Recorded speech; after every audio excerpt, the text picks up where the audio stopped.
One Southern California reader wrote about Charlie Chaplin, actor John Garfield, and their wives being entertained on a Soviet ship docked in Long Beach, and urged me to look into it.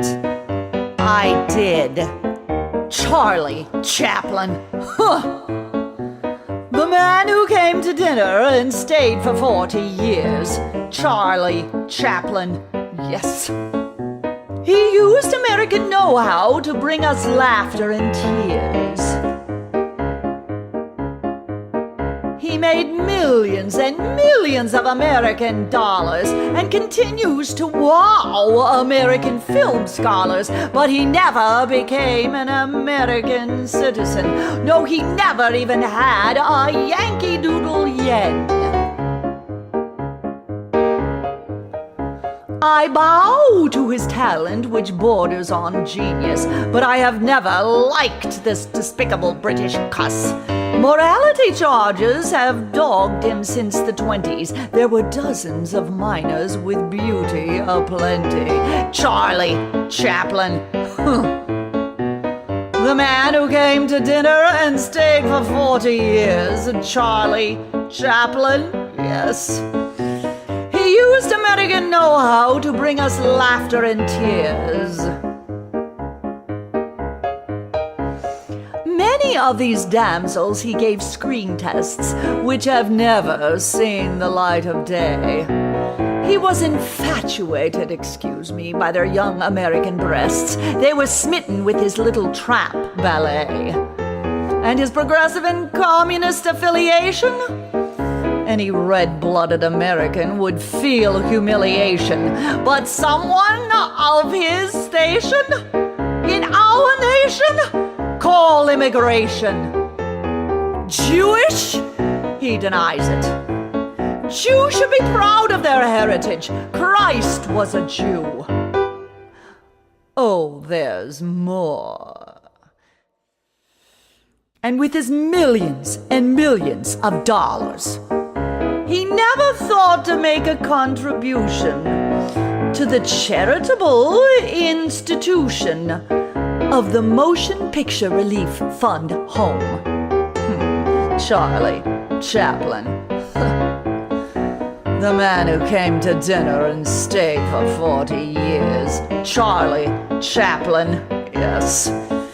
He used American know-how to bring us laughter and tears. Mr. Chaplin is so wealthy. He thinks he is above the healthy moral standards of this country. So I, and others like Senator Nixon, strategized on how to get a fix on, aiming our moral bricks and sticks and stones into Mr. Chaplin's erroneous zones. Well, nobody is above scrutiny. Even me. And I'm clean. Then, in the most amazing turn of events, this girl walks into my office. I'd never seen her before, nor had I ever seen anyone as hysterical.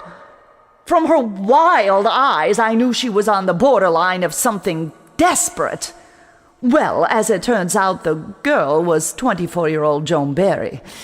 In 1941, Chaplin met Barry, cast her briefly in a film, had a sexual affair with her, naturally, and then broke it off in 42, also naturally.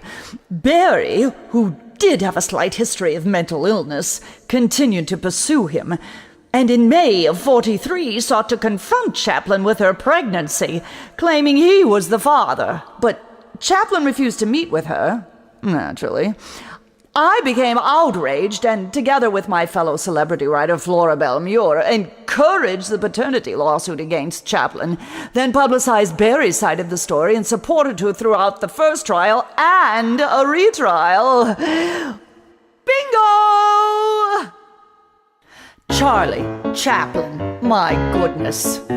Your Hollywood star is tumbling because of your sexual bubbling. Charlie Chaplin, oh yes. Your communist association will bring you condemnation. Then Chaplin did the unexpected. he elected to leave the United States. Those in power were then alerted. Further behavior was averted. J. Edgar closed the gates. The U.S. Attorney General James McGranery, 2 days after Chaplin left the country, rescinded Chaplin's re-entry permit and ordered the Immigration and Naturalization Service, the INS, to hold him for hearings upon his return, which never happened. If Chaplin had known what was in store, his twinkle toes wouldn't have left our shore. American values were beautifully served. The son of a bitch got what he deserved, but not without leaving me a bit unnerved.